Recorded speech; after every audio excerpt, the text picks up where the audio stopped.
How's everyone? We're good.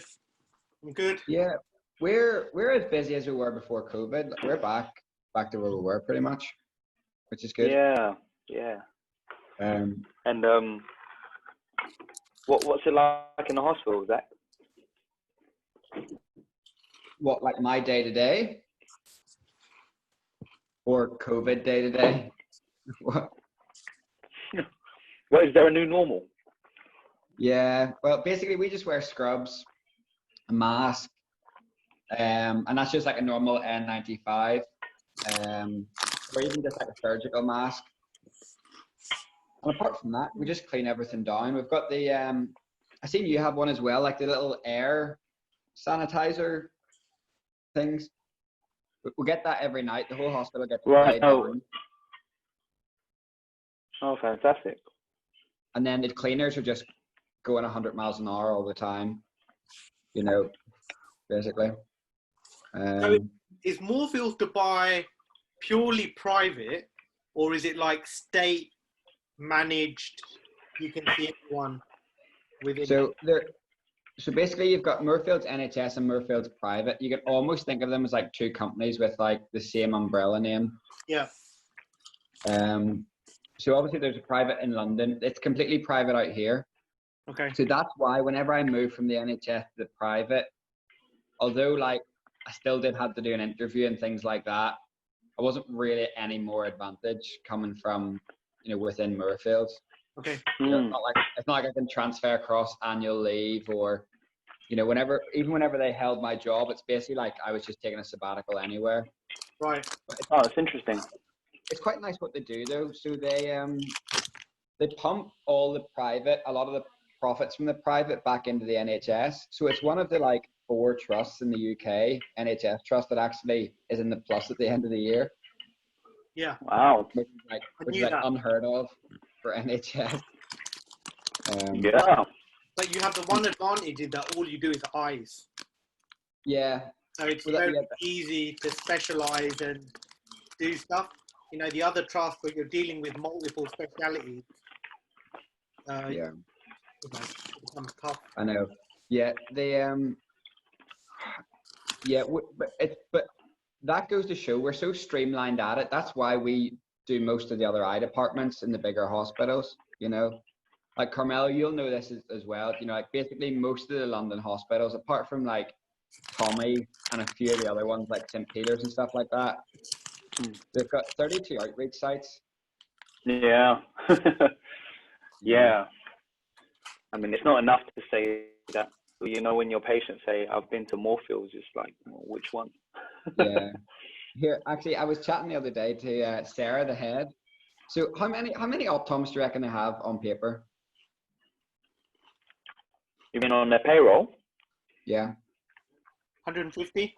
So, on 90? It's like 192. Jeez. Oh my God. I know. So now, granted, to be fair, about 80% of that part-time. There's very few full-time staff, unless you're sort of like senior, you know, the head of clinics and stuff like that. Yeah, 192. That's crazy. Yeah, no, Kaya, I just need to check some technicals with you, if that's all right. So Zach keeps on skipping. Is that because of the Dubai internet, or is that just across?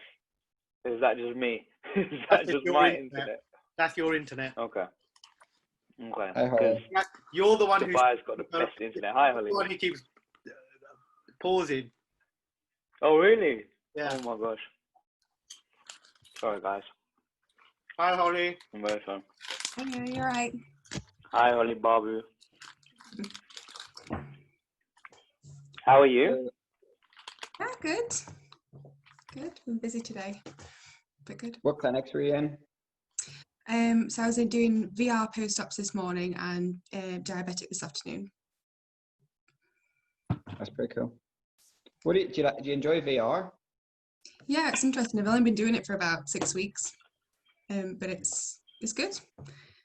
It's kind of hard to see because it's 1 day post-op, so you kind of can't see much. Just got to make sure the retina looks flat. Yeah, that's something I Oh my don't God. actually know that much about, like gases and oils and what's getting lasered and what needs lasered and doesn't need lasered and Yeah. At like the 1 day stage, sometimes they've got the gas under the conjunctiva at the ports. So it's kind of knowing like what's normal and what's a problem, or yeah, so I'm still learning. That's really cool, actually. It's a good clinic to be in, definitely. If it's not glaucoma, I'm struggling. Everything else is like, yeah, sure, off you go. Bye-bye. See you later. And someone else deal with that. Well, is that just your specialist interest, Care? Glaucoma is, I fell into glaucoma. It was a hospital work that I got, and I just kind of stuck with it. And glaucoma is really pretty straightforward. It's not hard. You don't need to be an ophthalmologist to manage glaucoma. Shit, there's a pressure. Aim for another pressure, and if you're not, and things are still progressing, you're not at the right spot. Reassess. Yeah, so I found with glaucoma, because I was doing it 1 full day a week for about 2 years, that you kind of hit your sort of ceiling pretty fast. Yeah. And then, don't get me wrong, I didn't know everything, but unless you're doing it like 3-4 days a week, you can never really work like, completely independently, or you can never really like sort of manage everything, because you always get the outliers. And once you've hit that ceiling, it's just a case of, well, what do you do now? If you know where they're at and you're like, right, refer. What we're going to do now, just refer it to the consultant because you know where you are. And then it all boils down to how much the consultant trusts you to make decisions on your own. Yeah. What I found was really interesting, actually, was the first consultant I was under was so keen for changing drops within groups and, trying different combinations. And the second one was like, you're on 1, then you add 2, then you go 3, 4, and then you're straight on the table. Like, it was just a one-way system. But I mean, combination drops are just on trend, it seems. Yeah. That's just it's fashionable to be in a comb. Combos are a lot better though. So compliance is better with combos. Less still with combo. At the moment, once we're at 3 in community clinic, if they look like they're so once they're in like 3 groups of medicines, after that we don't mess about. It's like off you go, because you're going to need surgery soon enough. No point in us adding the 4th. That's what would have happened pre-COVID. Now we will add the 4th and go, right, well, let's see if we can hold you back a bit more, because they just can't deal with it. There's just no capacity. They're still catching up with the people who are pre-COVID had to put on a back burner. Have you started using SLT as your first choice? Yeah. We're community clinic, so we don't do SLTs. If they come to us within Redbridge and Walthamstow, I think their current treatment protocols are just still drops first. Yeah, we have SLT in Sheffield, so they are offering it to a lot of patients. First line. Well, I don't work in the clinic. There's no optometrists in the clinics in Sheffield glaucoma service. It's all consultants still. Yeah. So I don't know if they are doing it first line, but because of that recent paper that came out, I think they have been offering it first line for new patients, especially. Okay. Yeah, but I think especially those that are just on 1 drop, they're definitely offering it to them. From my understanding is it works better on virgin eyes. The eyes have been on drops for quite a while. I think that's why they're trying to get it in early. Also, I mean, as with most NHS things, there's a significant cost benefit. If you can SLT them once, you can, even if you SLT them twice, and you can keep them off drops for even 2 years, when we're not even talking 5 or 6 years. If you think about the cost to the NHS, whatever it is per month, times 12 times 1,000. Yeah, and then the thing is, then they're on 3 drops, and then their eyes are itchy and sore and dry, and then they're on lubricants as well. Yeah. And then they're clogging up A&E because their eyes are sore and itchy and dry. Yeah. And the optoms Yeah. can't manage it or refuse to manage it, or don't charge accordingly to manage it. When really they just need Flamocra. That's all they need. Zocula.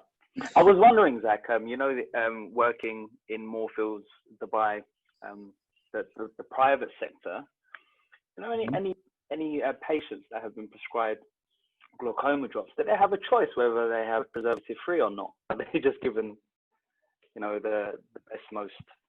I don't know.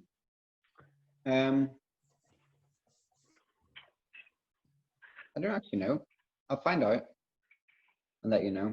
Just out of curiosity, because I know that, you know, working in the NHS, every consultant is just a bit reluctant because of budgets and stuff.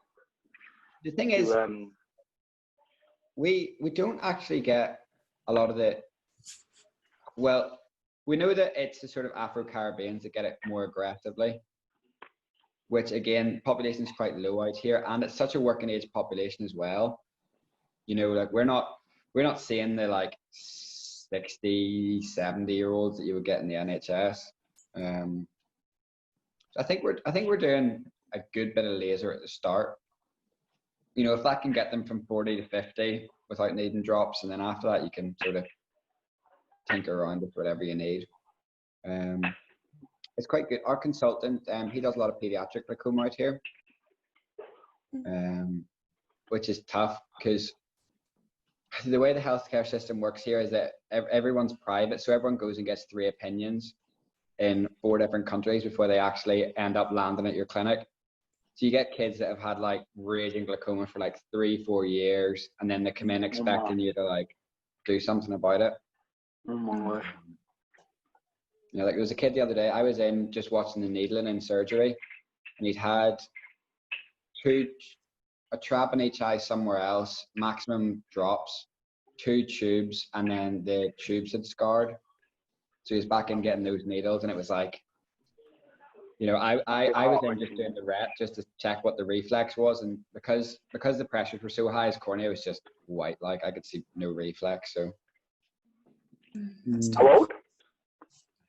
How old? I don't know, 7, 8, maybe. Wow. And it's not a great starting point, like. No, that kid's in trouble. That's the problem. Whereas at least in the NHS, it's like high pressure, straight to a pediatric, you know, glaucoma specialist, and then, well, at least they can kind of manage you a bit better. Whereas here you get bounced around so much. Yeah, speaking of drops, I had so one of the VR patients this morning has been treated somewhere else for ocular hypertension, and it's been ages since I've seen anybody put on pilocarpine. But they were on Pilo 3 times a day, and Lumigan as well. So if they had allergies, so like COSOP can give you a sulfur type allergy. Also, if you are, what's the condition? Sickle cell. So sometimes COSOP can cause you to sickle as well. So, I mean, if they're on Pilo, they probably tried all the rest and had some serious non-toll to it.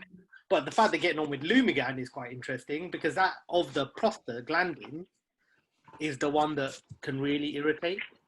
Yeah, because Lumigan's known to be, patients generally don't like that. Well, they've changed it, haven't they? They've changed the formulation. It's down to 0.1 now. It used to be 0.3. And 0.1 seems to be tolerated better.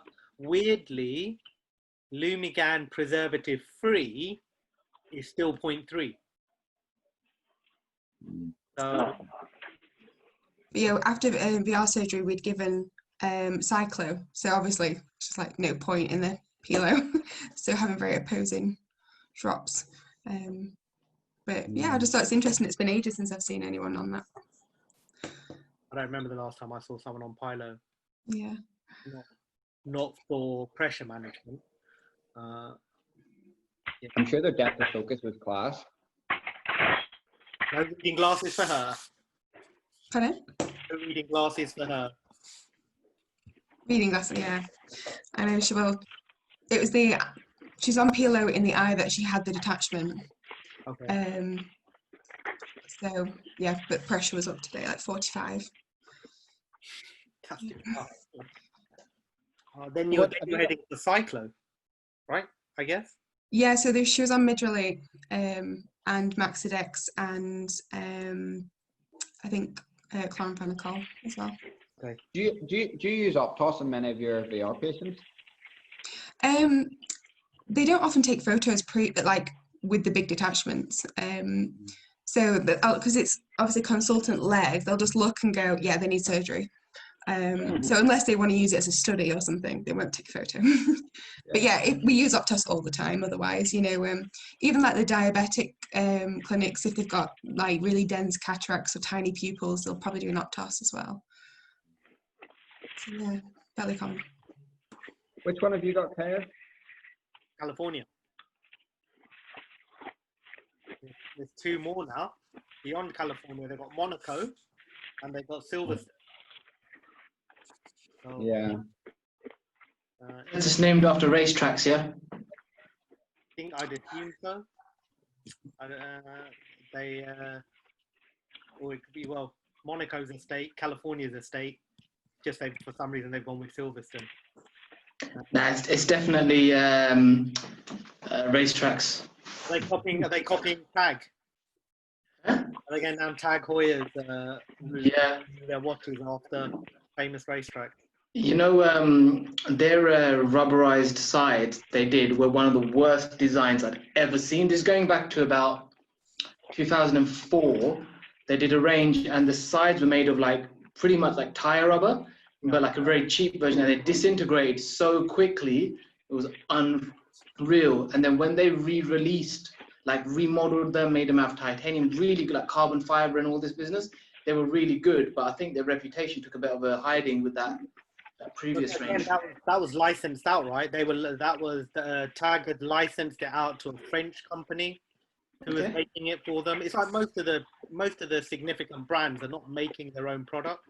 It's licensed out to Blocks. But at the end of the day, but Joe Bloggs, who's buying it, doesn't know that. And they don't care either. For them, they bought a Tag product. Whether it's licensed or not is not their concern. Yeah. Which is now discontinued 5 years ago. Oh, Tag, do they not do it? They stopped their range? No. Yeah, they discontinued it because it was a flop. I've got a rimless, I think it's snakeskin side Tag sitting upstairs. Wow. I might have Are you fans? Sorry? I want to see. I'll go find them. They're upstairs. Thank you. I'll go find them in a minute. Lovely. Right. Okay, guys. So firstly, I'm just going to apologize because the laptop that I'm on is not my usual laptop. So I'm presenting to you. I can see my case study, but I can't see you all. And just trying to get you guys in my view, it's just going to take a while. So I'm just going to crack on. Is that all right? Yeah. Okay. Okay, guys. So this is by me. Hey. All right. So this is actually a primary care case of mine a few years back in my residency in Victoria, a small independent clinic. And a 53-year-old myopic female of Southeast Asian origin came to the practice completely asymptomatic. She occasionally wears soft contact lenses, but during test of her visual acuity with her current spectacles, she complained that parts of the letters on the sternum were missing. This was both at distance and at near. She describes her general health as good, doesn't take any medication, and denies any previous complaints or need to go to the hospital. A negative history of recent trauma. So her prescription, as we can see here, is a -7 in her right eye, a high degree of myopia in the left, and pressures are at the normal. So first thing I'd like to talk about is this fundus image, and just ignoring this arrow that goes through. At the time, I wasn't able to get rid of it when I downloaded it. We'll forgive you. Given her symptoms, looking at the fundus simply from this retinal fundus image.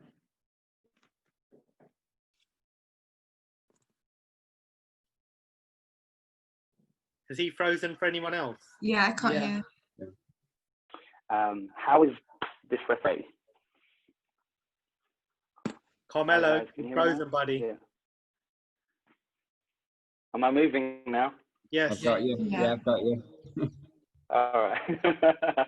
All right, guys. So, how would you best describe this fundus? Is it remarkable in any way? The disc looks tilted from the photo, so sort of hints towards the myopia, which is evident in the prescription. And also, if you use the green line as a reference, underneath that, the macula almost looks edematous, or the retina looks edematous. I don't know if maybe that's my image or an artifact, but looking at that image, just sub the green line, it just looks a little bit slow. Yeah, there's a few pale patches, areas of hypopigmentation in a sort of arc shape inferiorly. Yeah, it's difficult to tell whether this is actually an artifact or hypopigmentation or edema. I suppose that's the difficulty we have when we're analyzing flat images in the retinal photo and trying to match the signs with the symptoms or the signs with you know, what you're finding in the testing room can be quite difficult. But on AMSLA, there was a central scotoma of 3 degrees. So it's based on the retinal photograph alone. I think we'd all agree it's pretty much inconclusive. Yeah. So if we then proceed to do an OCT. Oh, yeah, okay. So coming back to the fundus, I'd say it looks pretty unremarkable. Difficult to determine if that is an artifact or edema. A tilted disc, yeah, which you'd expect with the level of myopia. So if we have a look at the image B, which is the ETDRS thickness grid that is given to us when we take an OCT. Well, this was the Topcon Maestro. What does it actually tell us? Well, it's obviously thickened between, you know, bricks upwards. So the retinal layers are thickened in some way, shape, or form from normal. Yeah. So we know that there is actually quite a wide variation in retinal thickness between the normal population. The ETDRS central area, I think the thickness average is between about 220 to about 260. And if we have a look at the B scan image, what are we seeing here? Is that the bottom image? Sorry. Yeah, sorry, image C. Oh, C, sorry. So there's definitely some splitting of the layers in the OCT. And there's a central macular hole as well. Yep. Yeah, which would explain why I haven't frozen again, have I? No. Maybe. That looks like a macular hole with a schisis. It's almost with a schisis as well. That combo. Yeah. Yeah, I mean that combo. In the top right, here. Yeah. in the top right, is that the vitreous just sort of still attached to the disc a little bit? Is that? Yeah. I think seeing there, which it looks like there's an ERM as well. You can see how shiny it looks at the interface. Yeah, I mean. Retinal. Mm-hmm. Yeah. So if we have a look, the the intraretinal layers have separated, as Holly said. The term, as Kaya said, the macular schisis. Mm-hmm. There's a lamellar hole, but we do have intact photoreceptor layer, Yeah. Which would explain why this patient's visual acuity is still 6, 7.5. Mm-hmm. Yeah, that's good. The retinal thickness is definitely outside normal limits. So when it falls in the pink areas, we know that this falls within the top 1% of the normative population. And you can also see from the shadowgram, I know the shadowgram isn't really diagnostic, but the variation in the shadow there just tells you that there's something amiss. Yeah. So now moving on to the left eye, I know this is artifact central here, and it's not great imaging. Unlike Holly, we don't have an imaging team, so I wish I had. So this is the left eye, and I'd say that the tilted disc here is almost a mirror image of what we've seen in the right. I mean, would everyone agree? Yeah. Well, we've got a color fundus image, which is D1 and D2. Just to highlight here, you know, the difference is when you can apply your monochromatic filters. So we've got a red-free filter here. So looking at this fundus, guys, what's the remarkable features of this left eye here? Definitely epiretinal membrane. You can see on the red-free, I think, with the, kind of like striated. Those horizontal streaks are very typical, I think, for ERM. Mm-hmm. Yeah, no, I agree. ERM, apart from that, nothing really particularly outrageous. I don't know, the image is almost pseudo hole-ish. I don't know if is that like 3 kind of hole, you know, type things. Yeah. Petaloid, sometimes described as petaloid. Yeah, but everything else, I agree with everyone else. ERM.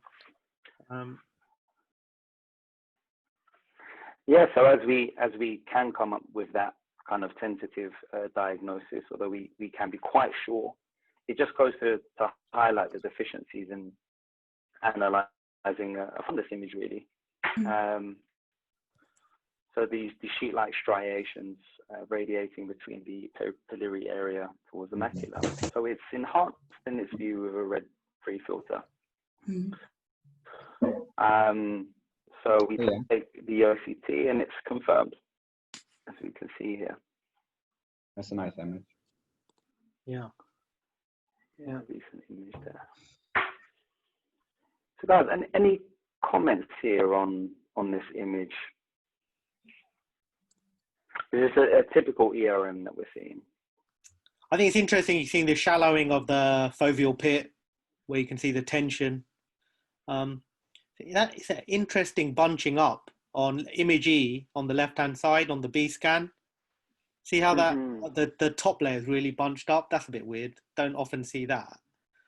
But within that section there, it's what you expect to see when you've seen a lot of these, I guess. So if we take cross section E as you know, the discs on the left of the macula, the ERM's actually on the right hand side, as opposed to in your color image and your red free. It almost looks like it's, you know, it's a bit easier seen on the left. Yeah, but that's a fantastic. Yeah. But you got to remember, look at the shadow in that image. You're probably missing quite a lot. I would suspect that's an undilated pupil. So you've got quite a lot of shadow falling. And if you had the same amount of light falling on that area of the retina, you might see more. I would expect you to see more. Yeah. Also, if you look at the shadowgram, I'm wondering if there was a little bit of movement. If you look at the bottom third, you can see how the shadowgram's gone a bit out of kilter. So there might have been a bit of movement on the OCT when the patient was being scanned. It's Or amazing. typically, I think a blink I find causes that kind of weird streaking effect as well sometimes. Yeah. Mm. Yeah, or blink. It's Yeah, amazing that, but usually with a blink, you get a clean kind of streak missing. But if the shadowgrams are useful for anything, it's to determine whether it's a good image or not. And okay, I'd agree in the bottom third there. There is a suggestion that it's not the cleanest, clearest image. So that may give us an explanation for why we don't see it as clear on the left side. I think it's such a good example, Carmel, that you have that, you know, quite a lot of practices have, you know, fundus images that are, you know, semi-standardized, you know, quite a lot of patients are getting them. And if you just glanced over D1, you know, without having D2, E, you know, and all the other components, in a 6/6 eye, you could really easily miss that. Yeah, 100%. So, I mean, you know, when you just glance at an image, and especially if you're in a particularly busy practice and you're taking findings like 6/6 and being asymptomatic and not necessarily expecting to see something in the fundus. And in a busy practice, you can look at this fundus photo and just kind of glance over it. So applying filters is really useful. Of course, not every practice will have an OCT, but it just goes to show what you can unearth just by applying your filters. So the recent diagnosis, which was later confirmed by the ophthalmologist, we've got a moderate macular schisis in the right eye, and everybody's right, epiretinal membrane in the left. So how should we manage a case like this in primary care? I'll throw it to Gajan since he's and Claire actually, because you're both in primary care. So interestingly, my case that I was going to present is a similar kind thing. And so what I'm going to do, I know what I'm going to do, based on what I did do in my case, was shit it and call the guy and say, dude, what on earth's going on here? I'll show you my case because they're so similar. I won't need to go through it in as much detail. I'll fly through some of the slides, but you'll see some different imaging types, so it's quite cool. So what I have learned, actually, Gajan, you go first because I know what I've learned. In my first instance, I referred. I would 1,000,000% agree. I mean, the left eye ERM, actually, I wouldn't refer for that one. I don't think the hospital are going to do anything. I think in my earlier days or before we had access to an OCT, I may have referred for confirmation of diagnosis, but with experience and becoming a bit more comfortable with these things, I'd have no issue with the left eye. I'll just monitor it and advise. But for that right eye, I mean, really my concern is that can turn into like a full-blown detachment. So that would require, for me, an emergency referral because we may have just caught them shortly before it was about to come off. So I know there's still some strings where it's attached, but I wouldn't risk it going on any time longer, and I would give that an emergency referral to eye casualty. So one thing I wouldn't emergency refer that. I think that needs an opinion. The reason being is because the VA is still good. That section that Carmelo's put down is just one section, so you don't actually quite know what's going on. So can I just add one tiny little thing with my management? Either way, I will also give them advice on avoiding anything that's like a sudden jerk movement. So avoid bungee jumping, avoid boxing and that kind of thing, purely because although it may not be an imminent danger, you don't want to aggravate it either. Okay. No, fair enough. I think that makes sense. It's sensible. Back to you, Carmelo. Now he has frozen. I thought he was just really paying attention because he was like really like concentrating on what Gajan was saying. but he What- actually has. What I think it'd be really interesting to know that if, generally a schisis doesn't progress, generally it's something that, gets picked up at some point, and, most people just monitor it, because it's in the periphery, it's not going to cause any problems. It'd be quite interesting to know if the ERM exacerbated it and that's where the symptoms came from. Or, maybe it's something that she's just actually never really noticed. It was one of the ophthalmologists, always said about multifocal IOLs, you notice the glare afterwards, and it's a bit like noticing air conditioning. Once you hear it, you can't unhear it, so, it'd be quite surprised that this could have been something. Will you share your Is he back? Is Carmelo back? Yeah, I think we got him. He came and then he went. But Carmelo. yeah, it'd be quite interesting to know if this is something that's, potentially always Guys, can you hear been me? there. Oh yeah, we can Yeah. hear. Can you hear me? Yeah. Can you see me?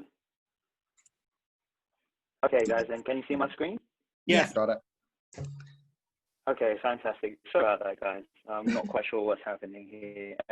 Is someone playing Call of Duty in your house? That was the issue that we had No, with Hamza a couple of weeks ago. right. No, possible to turn off the Wi-Fi. I'm not sure why, but I can still hear you all. Okay. So I've been listening in, and I was just waiting because I wasn't quite sure if you were share your screen. So now that you can all hear me, let's move on. So how would we manage this in primary care? Like that. Opinions vary, but I mean, if you have a patient in primary care and they're seeing 6.5, seeing this image, and you've not seen many macular schisis or macular holes before, you're not quite sure, is the answer. But what we decided to do together, elected managers, to refer and advise.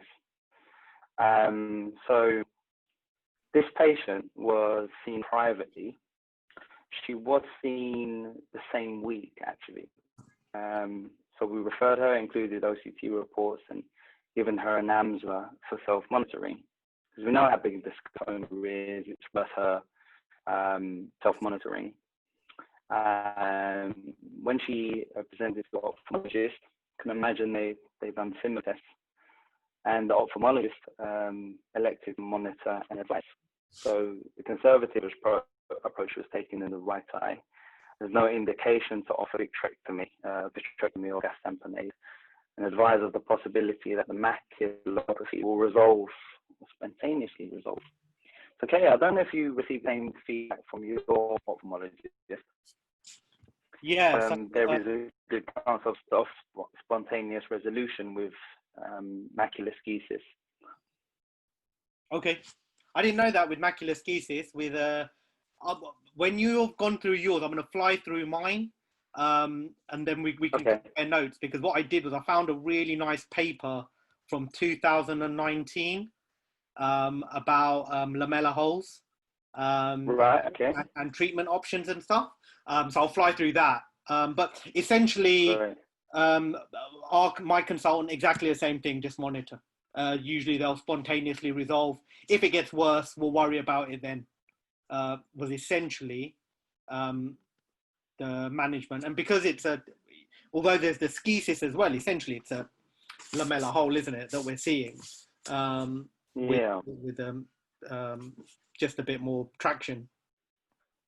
Yeah, so I think it's worth mentioning, guys, that, in primary care, we're not used to seeing the retina split in that way. Seeing a separation of retinal layers just, is I'd say relatively rare in practice.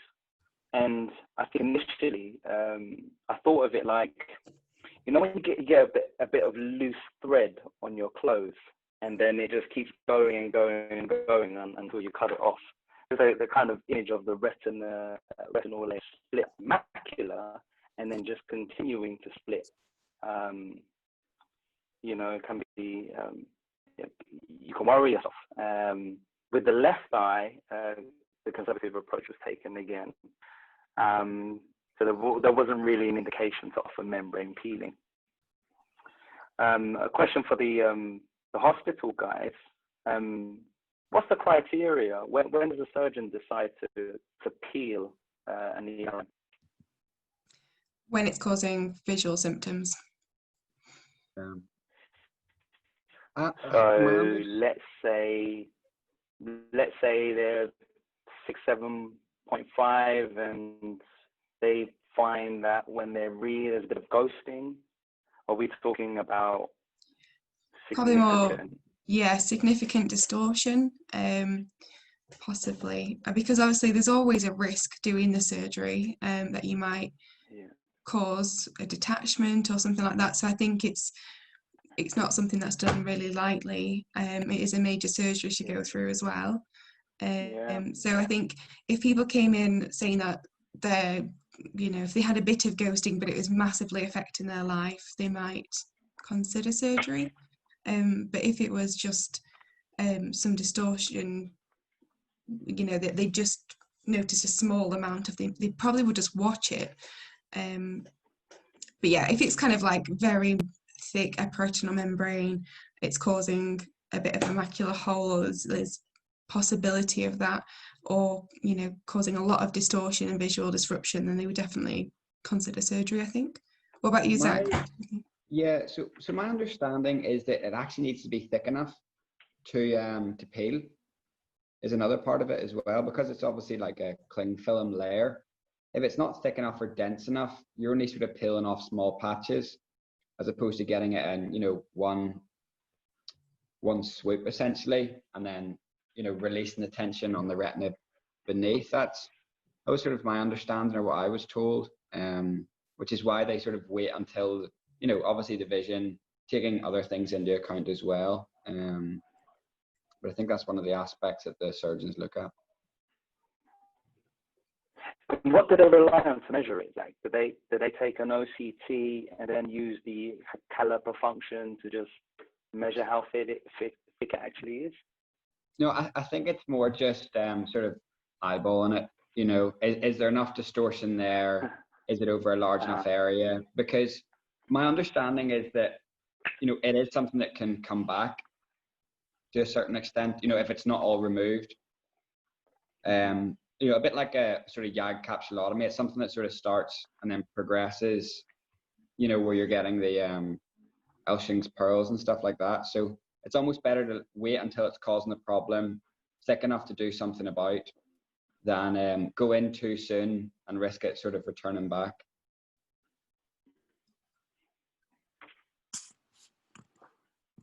Awesome. Okay.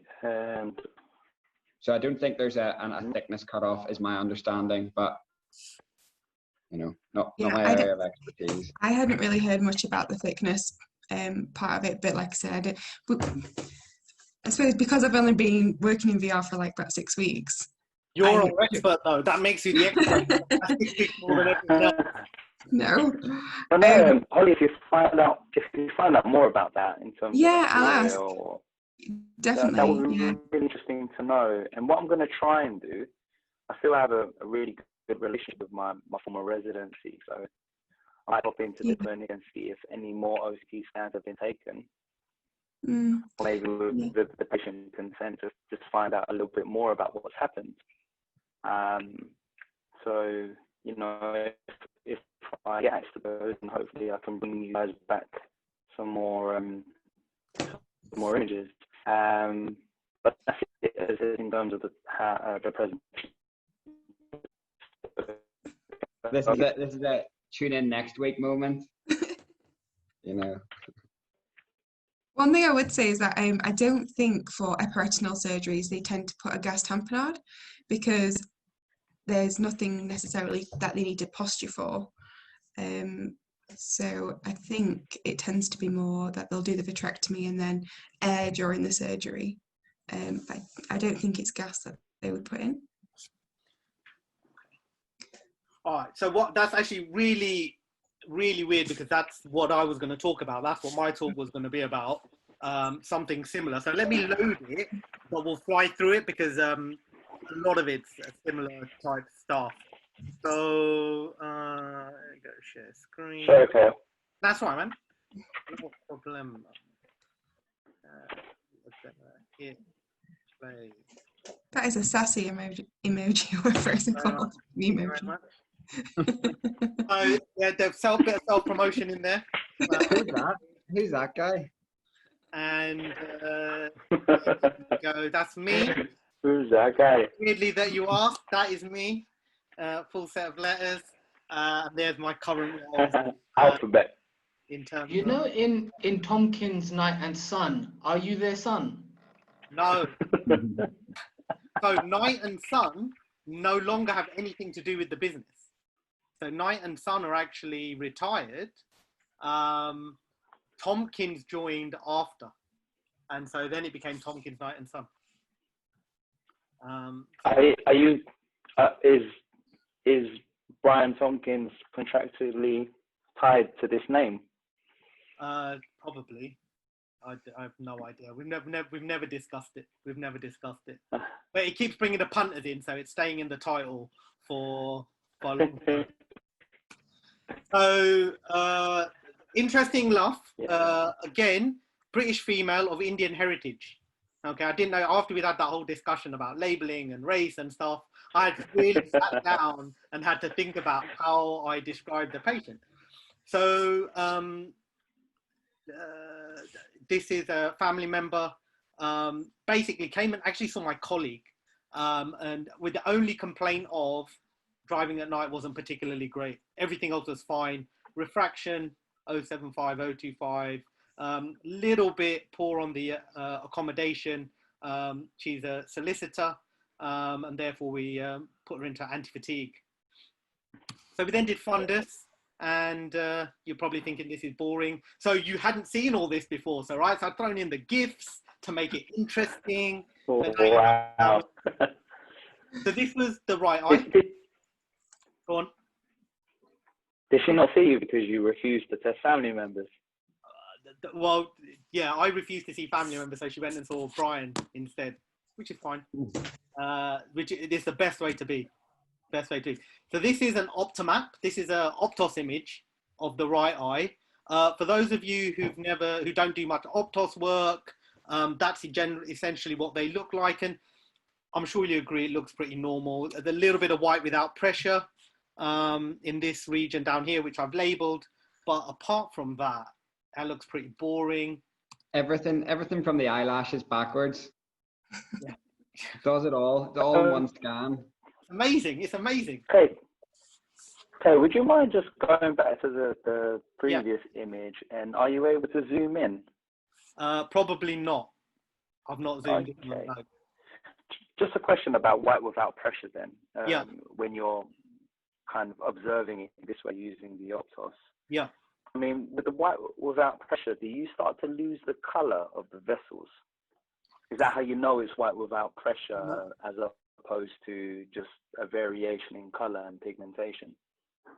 You kind of get used to it. Variations in color and pigmentation usually tend to be a bit more, there used to be more of a standardized pattern to it. White without pressure is a bit more random.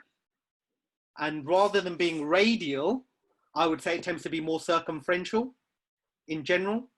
So I can't get this thing to show a pointer. But I don't know if you look at the disc and you look slightly to the left and you look slightly down, you see those two circles that look like two circles, essentially look like two circles, right? Mm-hmm. That's just normal retina within an area of white without pressure.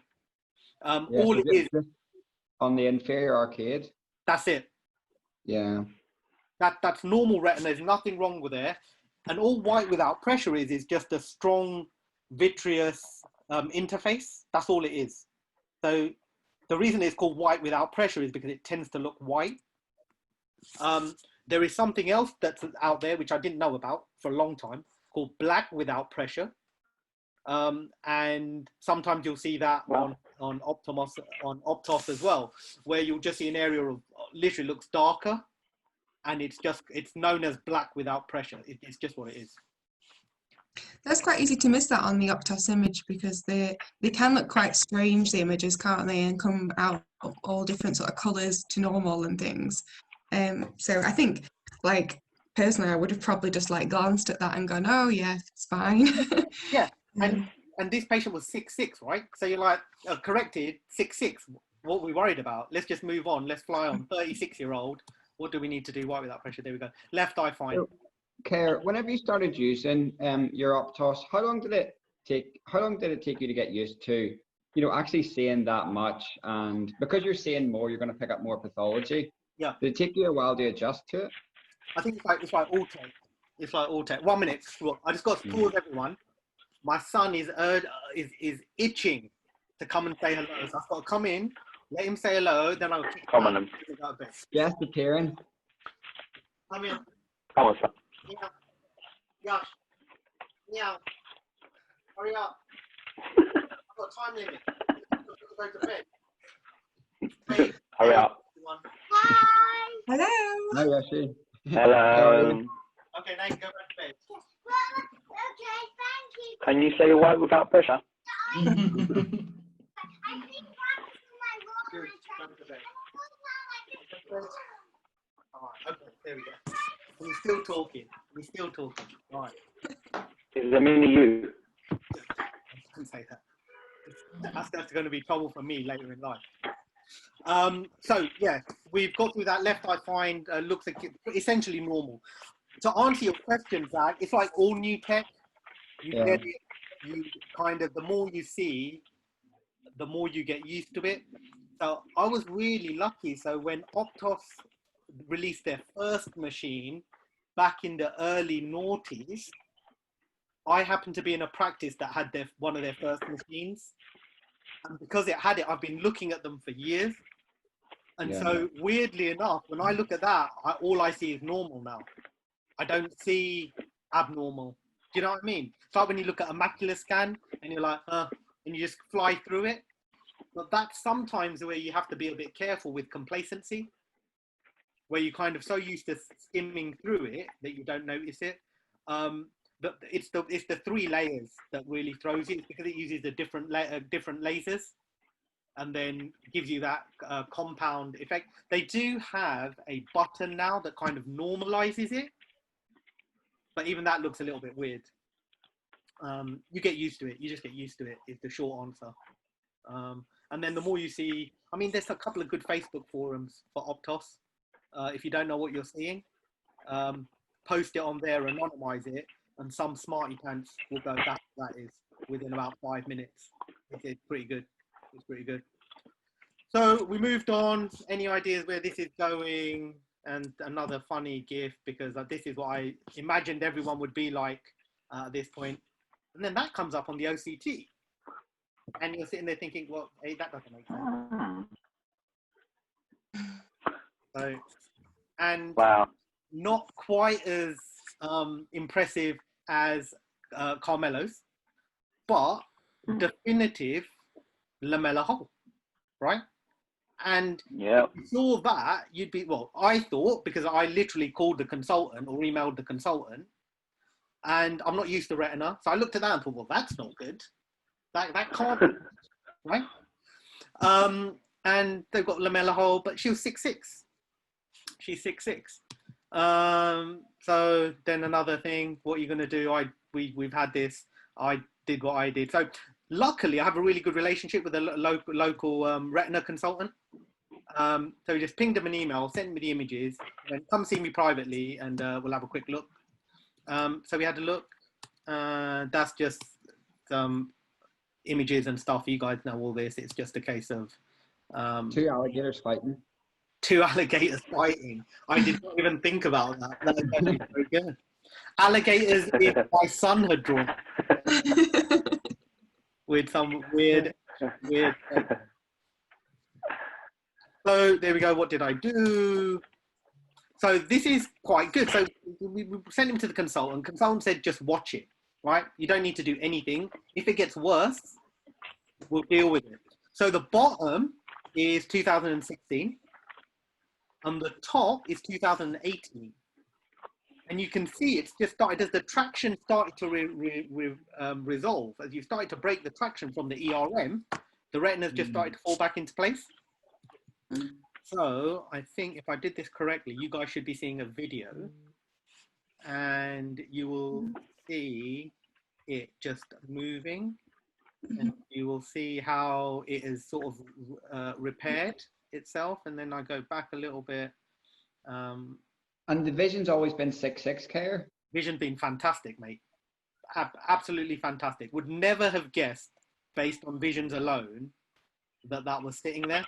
And you know what? Sometimes that's the problem with having too much tech, and the ophthalmologists lose their shit, because all this stuff that was sitting out in the periphery that no one would ever have noticed in the past, that absolutely, you know, never does anything to anyone, all of a sudden it's being referred, and the ophthalmologists are going, oh, you know, this is crazy, we don't need to see this, that's perfectly normal.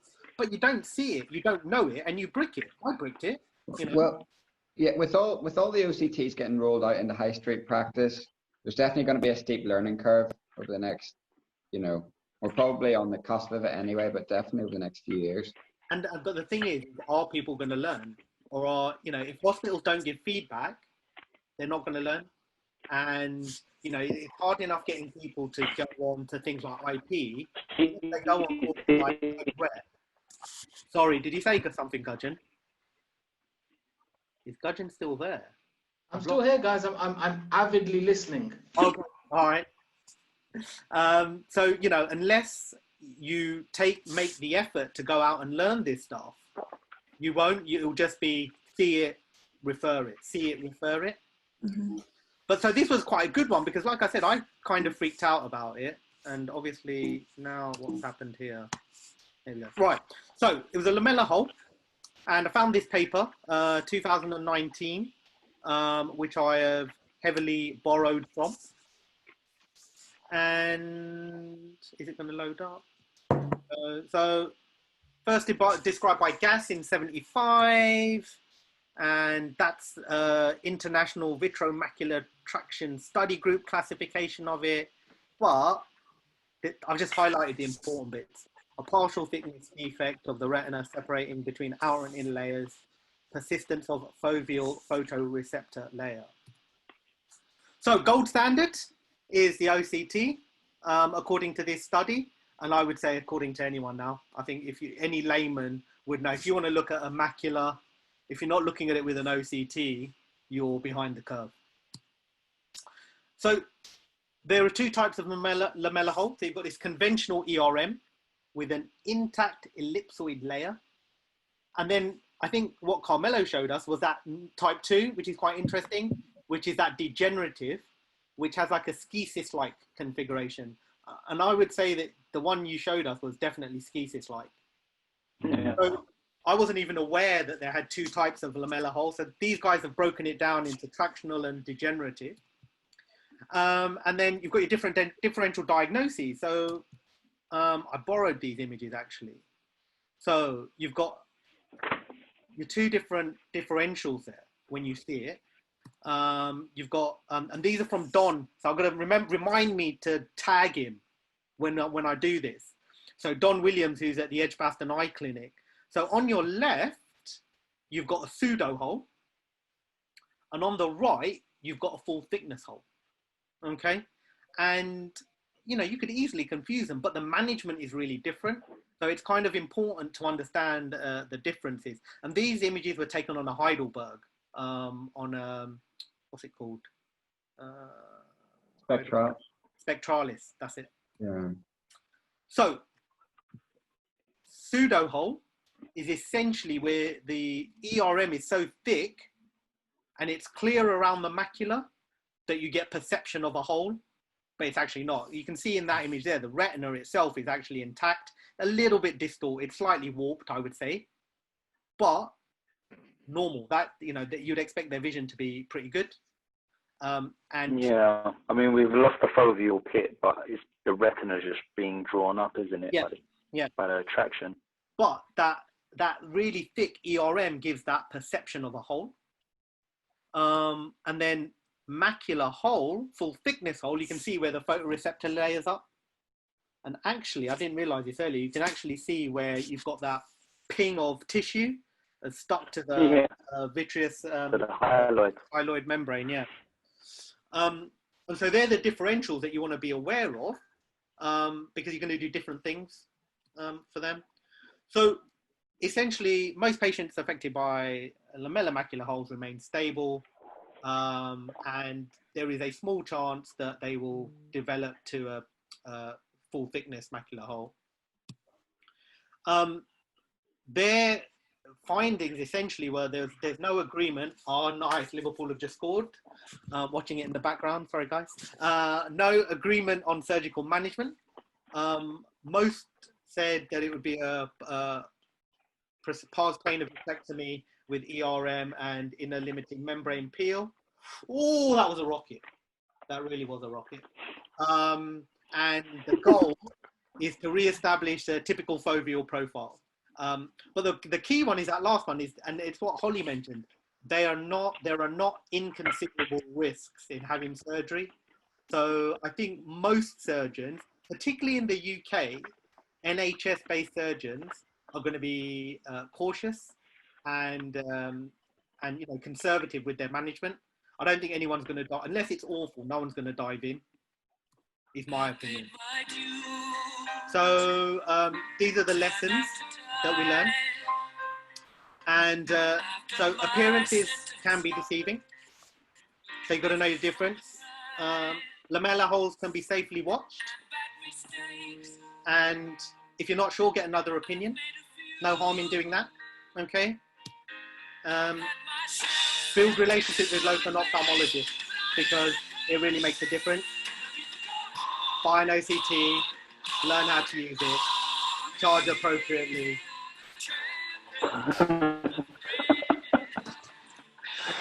So yes, and that is me. Thank you very much.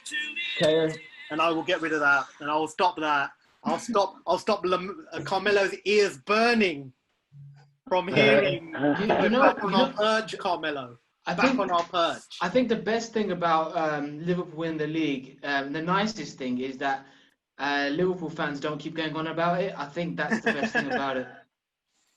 Kayer, I just sent you a photograph there on Facebook. Can you put that up on your screen? Yeah, I should be able to. I actually have this book.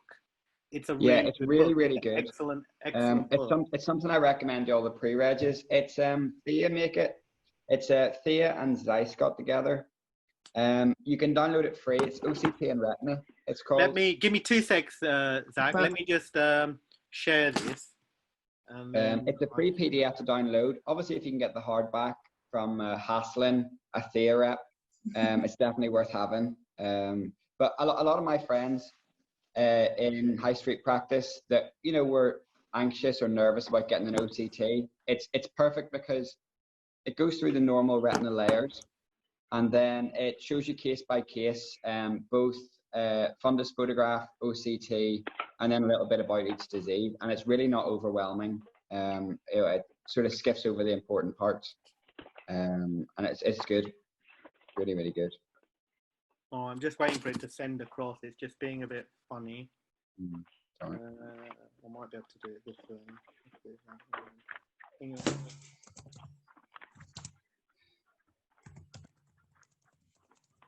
It's one of the few books that I would actually read. Paid for? Huh? Actually paid for? No financial disclosure, but one of the few books that I own. I've got that in Kansky. Everything else is just YouTube or listening to you guys or Facebook groups. I really don't look at books anymore. I think maybe that's part of. Is it this one? Oh, there we go. Nice one. Thanks, Holly. Yeah. All right. Yeah, this one. Yeah, it's really excellent. And yeah, as I said, it's free to download. Just Google. Just come up on Google and yeah, it's there. So that's the PDF of it, I think. Yeah, if you can get hardback, great. If not, it's a fantastic thing to have. If you want to get hardbacks, and this is a really good plug for all conferences. Get yourself to conferences. I was at McCloser, which is the Ophthalmology Contact Lens Association. So, and I ran into the TAEA rep there, and I saw this on the stand, and I was like, how do I get this? And she went, which one do you want? And I went, I want them all. Why would I just want one? Because they've actually got a whole series of books that are they've got really different good. colors. Yeah, different colors for different series. Yeah, That's right. And so I was like, I'll take this one now. Can you send me the rest? And the lady was nice enough to send them all to me in the post. So I had the whole series on the bookshelf, which is really useful, really good reference text. Was there one on OCTA, I think? Yes, there's one on that. There's one on glaucoma interpretation, or glaucoma, it's green. And there's one on, I think, corneal ulcers, is a blue one.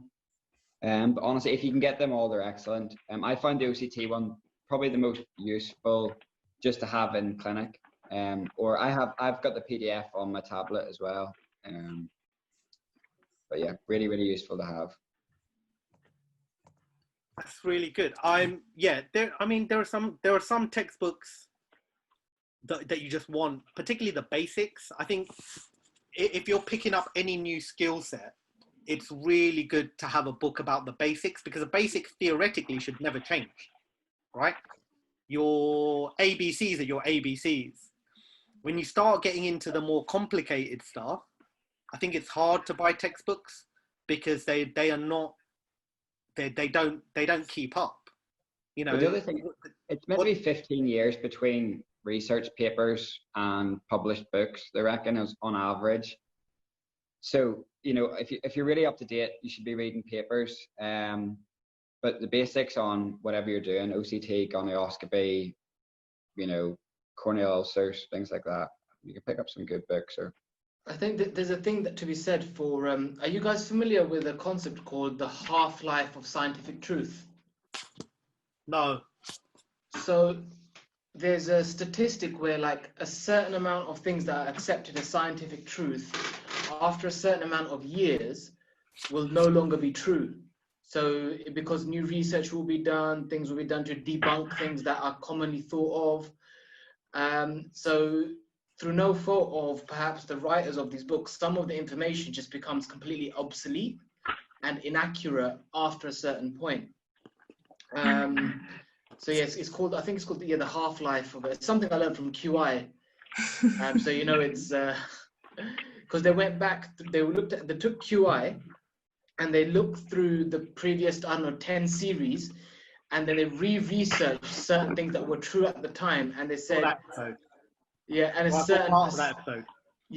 certain percentage of those things they said as facts were true at the time, but were no longer true. And I'm not talking about like the world record this, it's just a lot of them were as best known, this is true. And I think the things with like science, Pluto as a planet. Sorry? Pluto as a planet. Yeah, very Perfect common. example. Some people are never going to know Pluto as a planet. Yeah. There'll be people who like don't know about cassettes, but they won't know that Pluto is a planet. They don't know where the save icon comes from on Microsoft Word. Yeah, they have no recognition of what disk is. Exactly. Your son will never use a button telephone. My son, yeah, he'll be touch screen the whole way through. Has your son learned something different from my very energetic mother? Just sent under 9.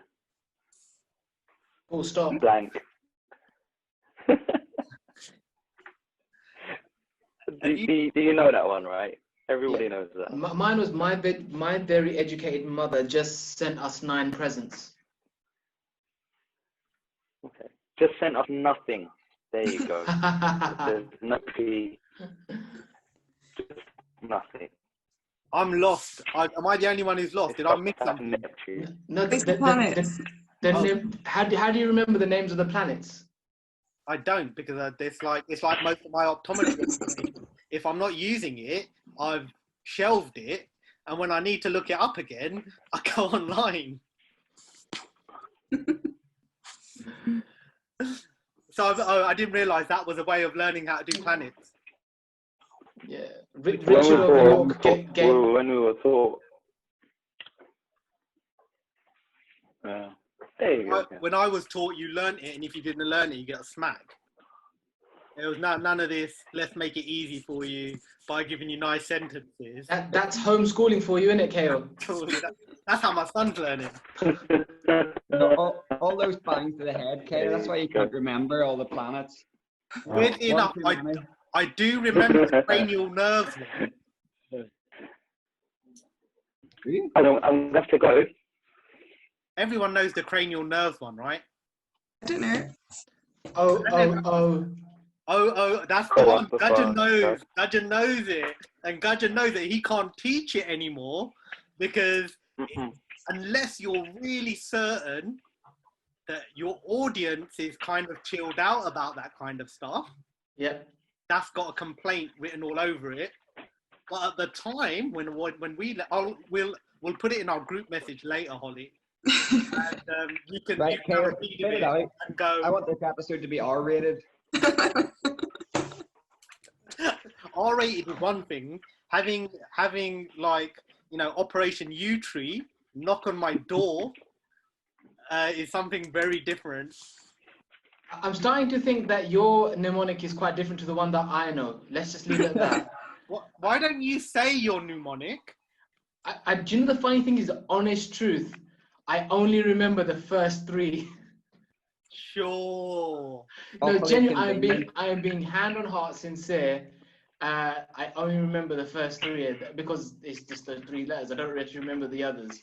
Okay. And LR6, SO4, and all else 3. Remember that much as well. For your EO. Guys, the suspense is killing me, and I've got to go. So just put me out of my misery, please. Oh, so it basically is right. No one can be offended at this, right? I'm doing it because Carmelo's got to go. All right. It's OOO to touch and feel.